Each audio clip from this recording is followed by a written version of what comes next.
Why would anyone pick a show called Urinetown? Yeah, it's a terrible title. PP City. In a world. So in Urinetown, No one can pee. everyone is really poor except for the rich people who are really rich. Until my character, Bobby Strong, Decides that he wants to lead a revolution. Against the UGC, which is You're in Good Company. to success and with some problems. And then he dies, and then everyone else dies, and no one lives because there is no, our way of living is unsustainable. Honestly, guys, I'm scared of capitalism. I picked Urinetown because I've loved this show for probably 10 years or so. I saw a production of it at University of Montevallo 5 years ago. I'd been familiar with it a lot longer before that, but when I saw it on stage, because I've known the songs for years and years and years, but finally seeing the script and everything kind of unfold in front of you, I was like, this is hysterical. It is so much fun. And also there's meaning behind it too. But what I love about Urinetown is that you can go and you can just laugh and kind of just scratch the surface and just enjoy kind of the eye candy that's in front of you, just the ridiculous gags and jokes that are happening. Or you can really walk away and be like, huh, it's gonna make me think for a minute. You know, so I really love that element, kind of the two-sided element that Urinetown presents. There's no sort of like hierarchical structure.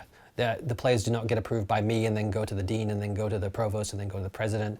It's not like that at all. We have a really good relationship with the theatre administration and with the arts administration and with the administration of the university. And on some level, they trust us to do the work that is essential for the students, but also the work that is appropriate for the community that we live in. This is a Christian university. It's part of a community in Birmingham that is diverse. And one of our challenges is to find ways to reach out to our community outside of just the Sanford bubble, as it's described as. And so there's no sense in which there's a person looking down at us from above and scrutinizing us and crossing out names on a list. It doesn't work like that. It really is just, is this good for our students? Is this good for our community? Is this good for the School of the Arts? Is it good for the university as a whole? It's been a hot minute since we've done a comedy, and I was ready for laughter. And we have such a great set of students who are really, really skilled in comedy, so I really wanted to highlight that. I was so excited. I always thought this would be a good Sanford show in terms of size and cast and opportunity for people, and I thought it would be just so fun to do a comedy, which is something that we haven't had a lot of in recent years. We haven't had a lot of musical comedy in a few years, and that's also something that's a big strong suit for me and something I really love doing is musical comedy. So I was really excited to potentially have the opportunity to work on something like this. And then once I actually read the show and really studied it and found out what it was, I really fell in love with it and was so excited to see what Sanford would do with all the humor and with the characters and with the show in general. And I'm really excited to see what it's become. I love Urinetown. I immediately went out and rewatched it. There's a bootleg on YouTube that I watched, and Hope is so annoying. She's so annoying, but I was like, I want to make her not annoying. And then we got the cast list, and I was like sitting in the booth of another show I was working, like we're like actively in the middle of the cues. There was like a really long string of like, go, go, go. And I see my phone light up, and I was like, and I had to wait like 5 minutes knowing that it was just sitting on my phone. It was a good time. Very stressful 5 minutes. Honestly, when I heard Urinetown was announced, I was a little nervous. I had never heard of the show. I just heard Urinetown, and that's not a common musical name that you would hear. But it's, after working on the show many, many hours, it has grown on me, that's for sure. I was excited, but I didn't really know a lot about it. I knew that it was a farcical musical, that it was silly, and that it was different than anything Sanford's done yet on a main stage. Sorry, there's a lot of pee jokes. That's the obvious one. It's such an outlier because I don't think anyone expects Sanford to do a musical called Urinetown, where one of the main plot points is pee. But it fits with the Sanford season that we had this year in a lot of ways because it has that post-apocalyptic idea of how do we function when society breaks down and what do we do about that and how do we approach that. Oh, it's funny. It's really fun to be in. I'm having a really good time. The rehearsal process is very collaborative. Like there's a lot of things where I'm just like, Chelsea, can I stick my face on top of Grayson? And she's just like, sure. Whereas like probably any other show, she would have been like, no. Like there's a whole bit where like I get to shove Grayson's face into my chest and like that's fun. It's a really fun song. And like there's not many shows that we get to do. Like the rest of them are really dark, more like heavy topics, but this one is literally just like, it is still a heavy topic, but like presented in a fun way. So you still get to learn, but you also get to get someone's face shoved into your boobs. The timeline is very different since we're like stuck in the past, but also in the present at the same time. As an actor, we've gotten to like play with a lot of what our blocking and our character work has been. So that's been really exciting because like that specific detail and like a meticulous look onto our characters is something that like I haven't gotten to do at Sanford yet. It's very, very much a hero rebellion story. I've made a lot of Star Wars references because it very much brings up the feeling of the Rebel Alliance in Star Wars facing the Empire.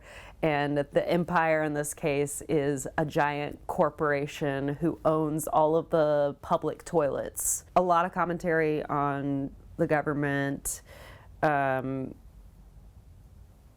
versus poor. Cops are portrayed in an interesting way in this show as well. So we're dealing with a lot of really deep themes actually, but just in a completely ridiculous way, which is one of my favorite ways to attack kind of deep issues. So Bertolt Brecht was a German playwright and like acting theorist or like theorist of like theater and the arts. He wrote a lot of political plays that emphasized breaking the fourth wall. That was like his whole thing, is identifying with the audience in order to let you not be overtaken by the emotions. That's why like crazy things are happening in the show. Like people get kidnapped, there's a lot of deaths, but they handle it in a lighter way to remind you this is theater and there is real life, and like this is what's wrong. We're showing you what's wrong on stage in a manner that's not quite believable. We don't want you to empathize, we want you to see that's a problem and leave the theater going, I need to do something about that problem. We've definitely used Brechtian elements a lot like in this current season, but I think it's something that in like recent years we've just kind of lost. And I think this show really just like captures an air of like silliness, but also like there is a point to it, like it is making a greater, there is a greater message, and I really think that that's different than a lot of the things we've seen recently. I would say what I love about directing is actually the collaboration with everybody. I really love leading warm-ups because I think that definitely sets the mood of or sets the tone for rehearsal, and I love being able to just share and partake in playfulness and silliness, because warm-ups are very silly, with the entire cast every day, and to just kind of like, it's like an emotional check-in without having to talk about anything with like 20 people at once or more, and it's really nice. Chelsea is a joy to work with because she really allows for every actor to truly like make crazy choices in rehearsal, even if it seems like that's ridiculous. Why would we do that? And then if you like come to her with that idea, she'll really honestly like play with you. And I think that's the thing about theater that gets lost a lot, that I really love like in Urinetown, is that Chelsea is willing to just play and like do everything. Like, yeah, maybe it seems really silly and we might not end up with that exact thing, but it still leads you on the right track of like getting energy and like really feeling like your voice is valued in the process. I love it so much. I wish I could be in Chelsea directed shows the rest of my life. I just love what this group of people, this cast and crew together have built as an ensemble. Chelsea's trusted us with a lot of things, and we trust Chelsea with a lot of things. So I think between all of us, we're able to create this atmosphere where the actors feel totally comfortable and highly encouraged by Chelsea to try new, wacky things, especially with this show, which is just so over the top anyway. She told us at the beginning of rehearsal processes that we should go as big as we can and that she would rein us in if we need to. And I'm not so sure she's had to say no to anything yet, because we have just brought all these big choices and crazy funny things, and they end up being really funny and working really well. She'll lay out the bones of, she's like, walk over here, do this, walk over here, and then we get to add in the fun bits where it's like, can I like have airplane arms in this moment, and can we just like, do we get a fan? Can we get a fan? This is fun. Like, can I do this? And she's like, yeah, that's great. And then we try things, and then sometimes they work, sometimes they really don't. But you don't see the things that don't work. You only get to see the things that do work. I love working with Chelsea as a director. This is my second time getting to costume design for her, which is really exciting. And so I would meet with Chelsea and present my designs and hear her inspiration. She would show me just like a collage of pictures that were her inspiration for what the show would look like. And I think we've met like 3 times total, because Chelsea and I work really well together, and we both really know what the other wants creatively for a process. And it was really exciting because not only did I get to collaborate with Chelsea, but also with all of the students who take lab at Sanford and Costume Lab, and they each kind of got to put their own take on my designs as well in their classes. It was a lot of fun. Chelsea's a very good collaborator.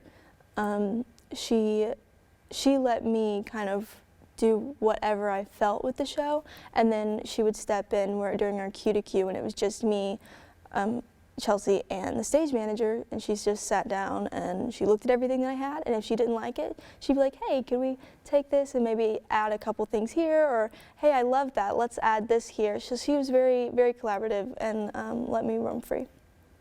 Oh, I love working with Chelsea. So I've known Chelsea for going on probably 14 or 15 years now. And I just think she's great. She's got such a great spirit. She's willing to sort of put trust in me. Every director is different. You know, some directors are completely hands-off. They just want to see basically what the final product is and then work with it. Other directors come in with a sketch and say, this is what I want it to kind of look like, and then you kind of have to marry your ideas in with their ideas.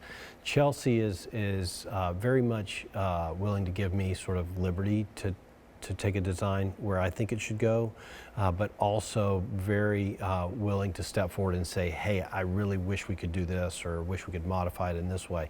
And I love collaborating with people. I love hearing other people's ideas. I don't really get stuck in like one specific plan. I'm willing to modify that plan, especially if it's something that can benefit the production.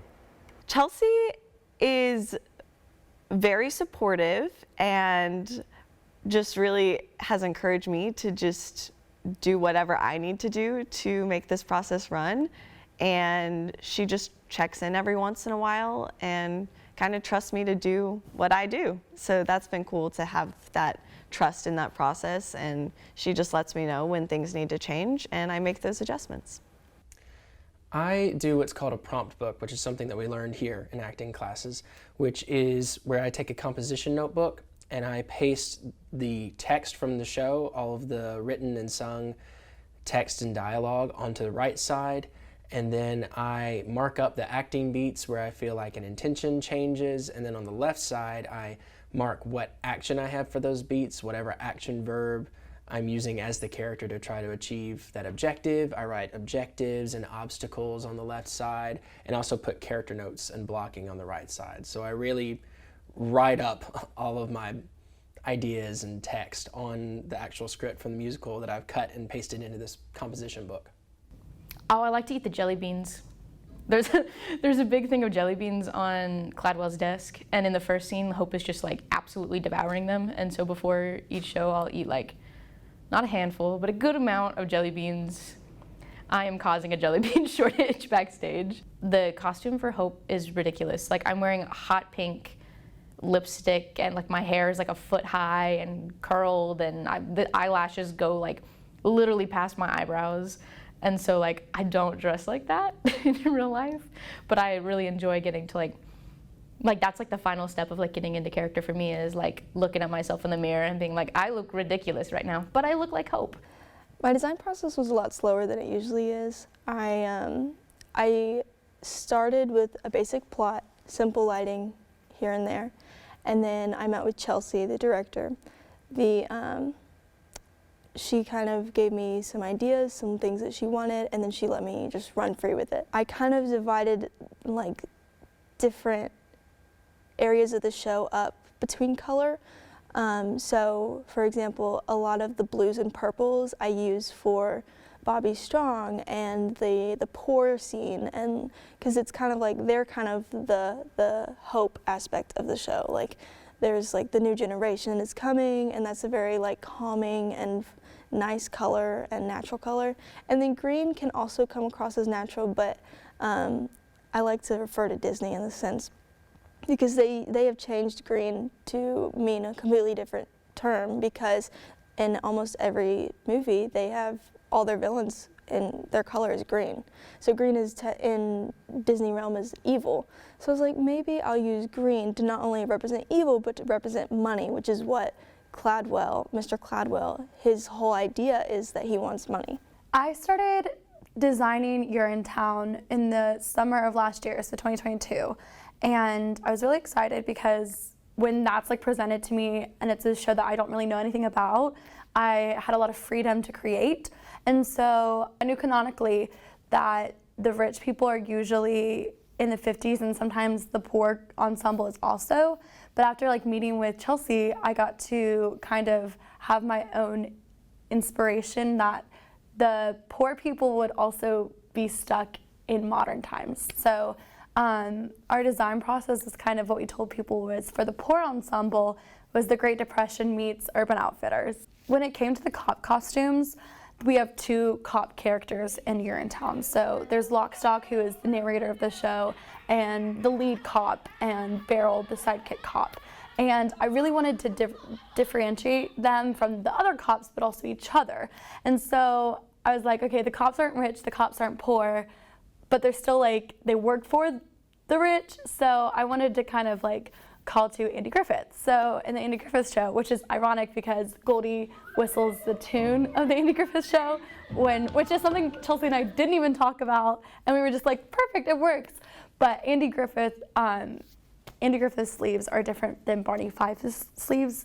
Barney is the deputy for Andy Griffith, so I wanted to like call back to that. Because it was designed by a student in the classroom, one of the pivotal thing in a design process is working really closely with the director, because you want to be an artist, you want to create, but you also have to work within what the director's expectations are, or what the director sees from the production. You can't go off on your own, in other words, right?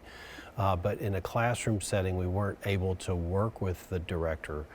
Chelsea was not able to come in and meet with us on a regular basis and discuss the show. So we just kind of had to fill in those blanks and go in sort of our own direction on it. When we came back in this fall, we had that opportunity to work with Chelsea and sort of add nuance to the stage, change a few entrances, exits, change the aesthetic of it just a little bit. So if you looked at it was Sarah Robbins was the student that worked with me in the spring. If you look at Sarah's original design, you see very much the same framework that we're sitting in front of. But the detail of it, some of the accesses, we added some side landings with ladders that go to them. And that was all based on the director saying, I need actors to be able to get down here. During the blocking process, I was there to observe and like sort of be mentored by Chelsea. And so obviously like we were able to like talk about like certain ideas for like different scenes and maybe like certain moments we wanted. And then once we started getting into like runs of the show, I started helping with notes and general like cleaning and doing scene work and character work and stuff like that. I woke up with this idea at like 3 a.m. That's literally all the most ridiculous ideas in the show have been a result of waking up between the hours of 2 and 4 a.m. But so in Hamilton, sorry, spoiler alert, Hamilton gets shot by Aaron Burr, right? And in order to show that, when Burr shoots the gun, one of the ensemble members appears as the bullet and like holds the bullet and does like this lyrical, beautiful dance. It's really, really moving. So I decided to spoof that. And so little Sally, who's played by Meredith Warren, takes a slingshot when they're going after one of the cops. And one of the, Kate Ortiz, one of the poor ensemble, it becomes the Rock of the slingshot and takes out one of the cops. It's so funny. I love it. Oh, wait. Hands down. Hands down. It is the wicked defying gravity moment that I have at the end of Look at the Sky when I hold up the mop like the broom. That is so fun to me. I can't wait for people to see that and to get that and see people's reaction to it. But it is just so fun to do. I like the West Side Story reference that me and Grayson have in Act 1 finale when we're like this and we're like going to the ground. Because if you don't know what it is, you're just kind of like, this is weird. But then I'm like, oh, tell me, like, you know. I would have to say Snuff the Girl's my favorite. It's fun. I love to dance, and it's my like favorite moment for my character in the show. And I think that's like those 3 consecutive songs of What Is Urinetown, Snuff the Girl, and Run Freedom Run are when the poor ensemble like really feels like the fire of the plot, and it gets exciting for all of us on stage because we feel like a true cohort.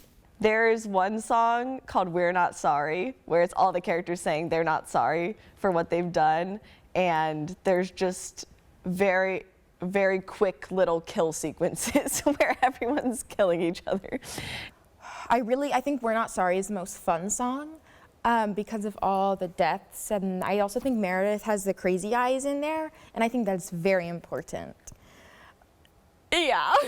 Oh, but Don't Be the Bunny. Actually, when Steph does the dance move in Don't Be the Bunny, I think that's the funniest thing ever. I think she's a genius. The style of the show is actually really tricky. Even though it's just musical theater comedy, it's actually really complicated because, you know, American actors in particular, we really love like realism and to be rooted in coming from a place of honesty and truth. And while we want to come from a place of honesty while we're acting in this show, it's over the top. There are stupid jokes to be made, right? So how do we get to those moments from an honest place while still living in this world of satire? It's a total spoof on musical theater. Like, it's commenting on musical theater all the time, but getting all of the actors to elevate their characters to the level of absurdity that is Urinetown. It was challenging, and also finding the pacing of a comedy is really hard. I 100% believe that comedy is much more difficult to execute than drama, in my opinion, both as an actor and as a director. I guess just like with every other show, the challenging part has just been building the character. And in this case, the specifically challenging part is trying to find the realism behind Bobby and the truth behind it of what he actually wants and what he's trying to do, and convey that truth in a way that it's still coming across, but all Bobby's intentions are coming across, and what he wants and who he is coming across in a truthful way. And trying to make sure that I have that and maintain that while I'm giving this over-the-top presentation of that. So making sure I have all that truth behind it, I think, has been the challenging part at times when it feels like it's easier to just do the funny thing, making sure that I have truth behind everything. Making sure before every rehearsal that I know my stuff and not just being like, I went home for Easter, I got this, we're back now. Like, I have to sit down and like re-go over it. With this show, it was a lot of let's hit lights here, let's hit lights there, let's move the lights up from stage right to stage left, and let's throw them all over the place. And a lot of that I have not experienced. I've not had a lot of experience with, but thanks to Alex Feltz, my programmer, he was able to help me kind of figure out how the lights work and how to move them and what they can do, and like, and so Alex was a huge help in helping me get all the moving lights where I wanted them to go. Costuming in a show that I've also I've been in is like a double-edged sword because it's really exciting because I really know the show. I know what the ensemble needs to work with. I know what their choreography is. As a dance captain, I know everyone's dancing, so I know what their costume calls for. But once Tech Week hit, it was a little more difficult because I was trying to do my process for the show and trying to work on my own stuff as an actor, but also having to run around and make sure that like people had their socks and people's shoes were falling off and having to run downstairs and get ties for people. And so it gets a little stressful, but also a great thing about this cast is everyone's pretty self-sufficient. So when like chaos arises, people can pretty much put out their own fires right now. Tracking 26 cast members on stage and remembering where everyone goes, when they go, where they enter from. There's a lot of entrances on this set, a lot of different places you can come from. So that was probably the most challenging part. With this one, materials acquisition and just keeping the shop fueled with supplies. We brought in, I think at last count, it was 295 sticks of lumber, and we're approaching 20 sheets of plywood and probably close to 20 sheets of skinning material, the Luan. The brick material that went on the lower level of the set came out of Atlanta. So to get it here in time for the crew to be able to use it that day, I left Birmingham at 3 o'clock Birmingham time to get to Atlanta when the building center opened so that I could buy the brick material and get back here before a 10 o'clock meeting. So, you know, it's been 4 weeks of just constant, yeah, we have not slowed down very much. I've been watching my pedometer, and my pedometer is pinging at this point, right?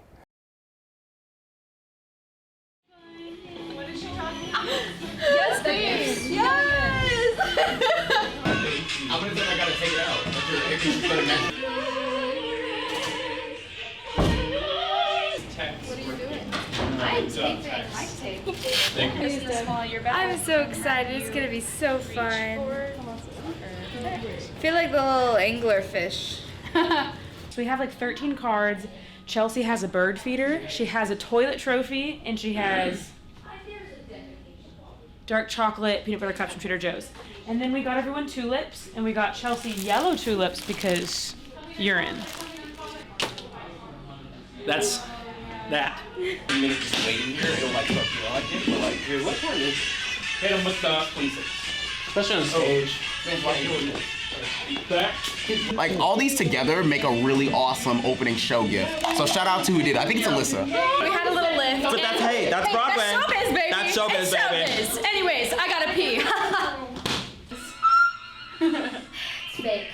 It's all fake. Terrified but excited. Oh, I'm feeling so excited. I'm so excited for this audience to truly see what it's like to be in Urinetown. What is it? You're right. It's not Urinetown, it's Urinetown. And we're so excited and pumped. I hope you enjoy the show. I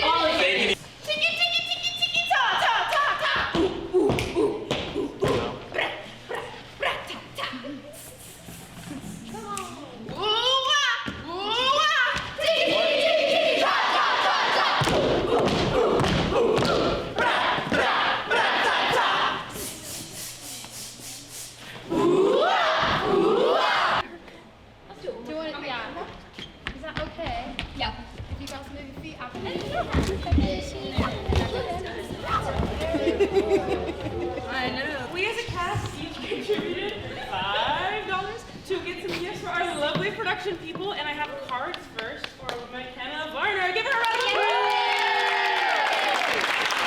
Zoe! Christian! David! Is he there? He's in the lobby. David! Okay, your turn. I don't think my people are here. Michaela. Yay! Elisa. Yay! And then John. Yay! To be given later. Yeah. Okay. And then I have Tolly. Mary. And Steph.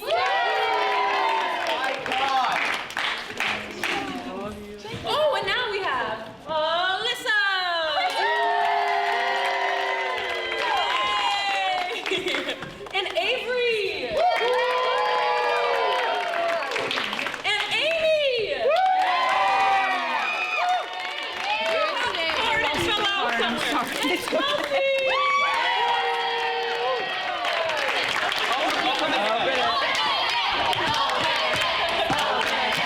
Yes, you. Is there an order? There's multiple things. Okay. That's the first one.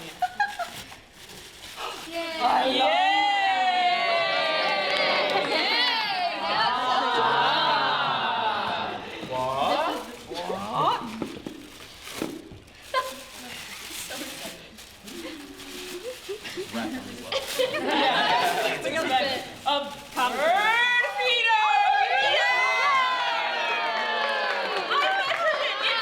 It fits. She did measure it. Oh my gosh. That's so sweet. I can use the bird feet. All right, drum roll, drum roll.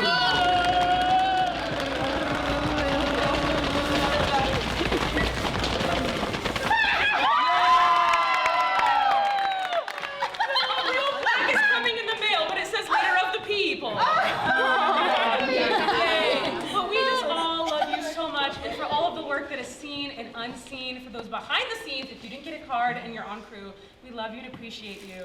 And so we just wanted to say thanks to everyone.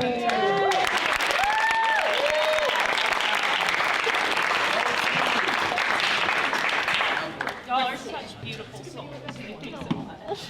Woo, I didn't think I'd start crying. Great. Truly, thank you for all of your gifts and your talents that you've given over the last months. It's been an incredible, positive journey. I couldn't have done this without every single human standing here, and plus the folks who aren't here, who have held us up and supported us every step of the way. I'm very grateful. Thank you so much. This is a beautiful book called Every Moment Holy, and it has liturgical prayers for everything you can think of. It's really, really beautiful, and they have one for taking the stage, and I wanted to send us off into opening night. And I probably will cry, because it's one of the most beautiful prayers I've ever read in my life, especially for what we do. What have I to offer here that might sustain the souls of others? Alone, I have little more to show beneath the scrutiny of lights than my own pride and insecurity, my craving for praise, and my fear of rejection. Rather, let me offer something greater in this place, O Christ. As I step onto the stage, meet me amidst the wreckage of my ego and my woundedness, and through me, give what I alone cannot. I offer you all that I have, my talents, my training, the years spent honing and crafting and creating, my passions, my personality, my history, the many sacrifices I and others have made in order for me to be here. I give you even my brokenness, of which I am also a steward. I offer now these incomplete and insufficient provisions, remembering how you in your days among us twice blessed inadequate offerings, fashioning them into miraculous feasts that would sustain crowds in their hard journeys. I pray that you would likewise receive and bless and multiply my own meager gifts, Jesus, for the benefit of all who have gathered here. Let these humble elements in your hands become a true nourishment for those who hunger you. And for those who have not yet wakened to their deepest hungers, let my brief service to them be like the opening of a window through which the breezes of a far country might blow, stirring eternal longings to life. Take this tiny heap of my talents and my brokenness alike, this jumble of what is best and worst in me, and meld it to the greater work of your Spirit, using each facet as you will, so that even as sunlight coursing through a cracked prism, your grace might somehow be revealed upon the stage in whatever gloried and peculiar patterns you have fashioned me to display. Amen. Amen. I love y'all so much. You're gonna love these. I cannot wait for everybody to experience what you put into the show. And let's bring it in. 1, 2, 3. It's a privilege to be.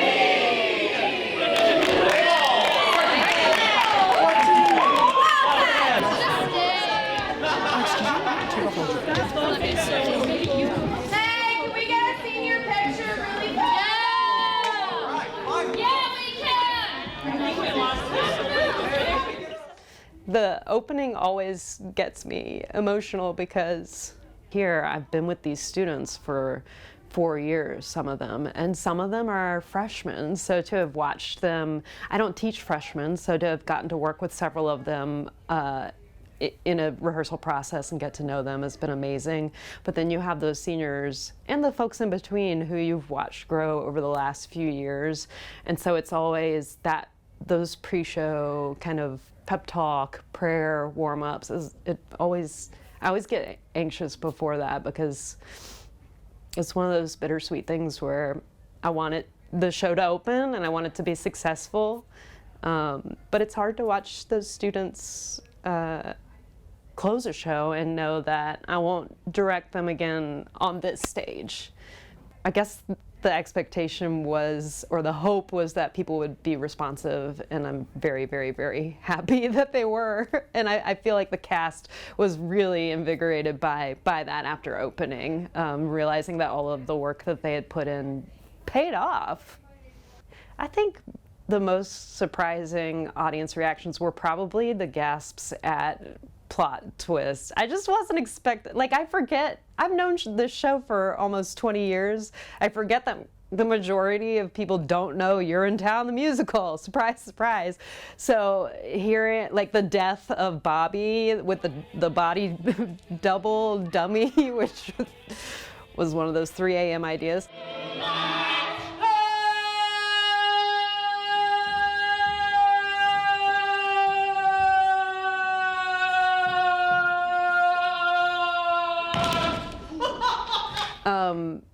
That was a big payoff for me to hear the audience oh my gosh, the hero of the show is dead. What? That doesn't happen in musicals. You don't kill off the hero unless it's a true drama, like Les Mis and everybody's dying. I think the thing that really sold that moment was having Alyssa, the assistant stage manager, come out and drag the body off.